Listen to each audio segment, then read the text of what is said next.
Hello， 大家好，我是来自浙江小百花越剧团的演员陈丽君。我觉得作为一个年轻的越剧演员，我现在就像一块海绵一样，需要很多的积累和学习。但是机遇突然的出现，它摆在你的面前，我应该做点什么，或者说我能不能够做得好，这样那样的顾虑还是会有很多的。但是当你真正开始去做事情的时候，其实你也没有时间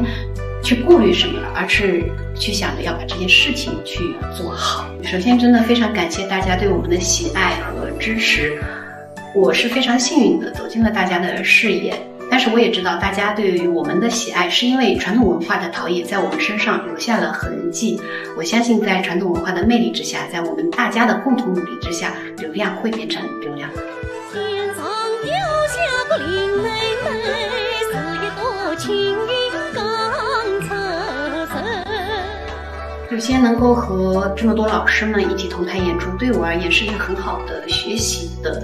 机会。本身我们也是希望能够通过各种不同的方式去传播戏曲、传播越剧文化。然后这次大运河10周年的盛艺活动也是给了我们一个很好的这样的一个平台。曾经大运河给了越剧发展繁荣的机会，今天也是因为大运河给了我们相互学习、相互提升的机会。